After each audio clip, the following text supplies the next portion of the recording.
Hello friends, welcome to Lipi's daily entertainment. বন্ধুরা, দুপুরের রান্না নিয়ে চলে এসেছি। আর এটা খুবই সাধারণ একটা সাদামাটা রান্না, কিন্তু টেস্ট দুর্দান্ত। এই সবজিটা দিয়ে তরকারি করলে ছেলে মোটেই খেতে চায় না, কিন্তু আজকে সে যেন চেটে পুটে খেয়ে নিল। হ্যাঁ বন্ধুরা, আমি এই সবজি দিয়ে যে মাছটা করব সেটা হচ্ছে বাটা মাছ। কোনো কোনো জায়গায় এটাকে টাইটকেন মাছও বলে। প্রথমে মাছগুলোকে আমি ভেজে নিয়েছি। এরপর ওই একই তেলে গোটা জিরা দিয়ে আমি একটু তেলে কিছুটা উঠিয়ে নিলাম। দুটো তেজপাতা দিয়ে দিয়েছি ছোট ছোট, আর দিয়েছি রাঁধুনির ফোড়ন, সাথে দিয়ে দিচ্ছি একটা শুকনো লঙ্কা। ব্যাস, একটু নেড়ে চেড়ে নেব। এরপর দুটো ছোট সাইজের পেঁয়াজ কুচি করে রেখেছিলাম, সেগুলো দিয়ে ভালো করে নেড়ে চেড়ে কিছুক্ষণ সময়ের জন্য ভেজে নেব।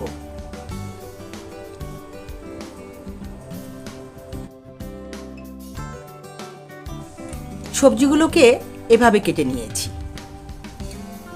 মানে চিচিঙ্গা, কোনো কোনো জায়গায় রেখা বলে। এই সবজিটা ভাজি তরকারি সব কিছুতে ভালোই লাগে। দুটো টমেটো ফালি করে রেখেছিলাম, দিয়ে দিলাম। দিয়ে দিচ্ছি সামান্য জিরা বাটা, সামান্য আদা বাটা। এবার সমস্ত উপকরণ এবং সবজি একসঙ্গে মিশিয়ে কিছুক্ষণ সময়ের জন্য নেড়ে নিচ্ছি।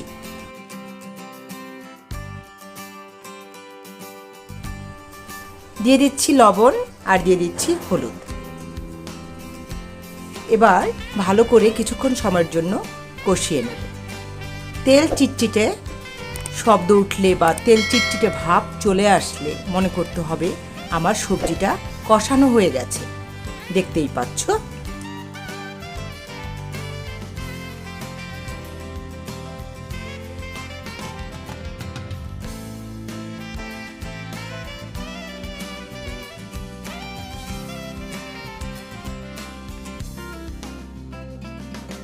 এবার পরিমাণ মতো ঝোল দিয়ে দেব।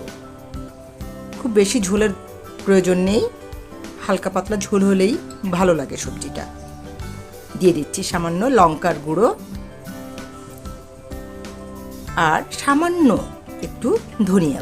বন্ধুরা, রেসিপিটি যদি ভালো লাগে অবশ্যই লাইক কমেন্ট শেয়ার করো। আমি সবজিটাকে কিছুক্ষণের জন্য সিদ্ধ হতে ঢেকে দিচ্ছি এবং কিছুক্ষণ পরে ঢাকনা তুলে দেখলাম সবজি হয়ে গেছে। তখন আমি কয়েকটা কাঁচা লঙ্কা দিয়ে দিলাম এবং মাছগুলোকে উপর থেকে বিছিয়ে দেব, যাতে করে মাছগুলো ভেঙে না যায়, সেই জন্য সাবধানে বিছিয়ে দিতে হবে। এবার ধনিয়া পাতা কুচি উপর থেকে ছড়িয়ে দিচ্ছি।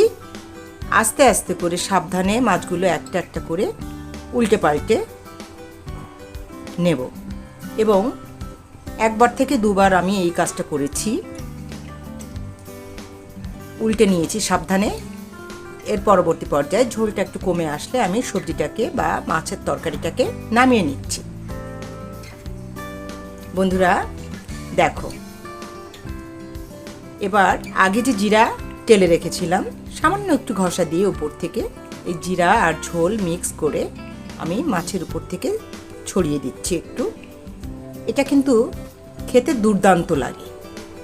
বন্ধুরা, আজকের ভিডিওটা এই পর্যন্তই ছিল। যে সকল বন্ধুরা এখন পর্যন্ত আমার চ্যানেলকে সাবস্ক্রাইব করোনি, অবশ্যই সাবস্ক্রাইব করে বেল বাটনটা প্রেস করে রেখো। আর পরবর্তী পর্যায়ে নতুন কোনো ভিডিও দেখার জন্য অপেক্ষা করো। সেই পর্যন্ত ভালো থেকো সবাই। টাটা।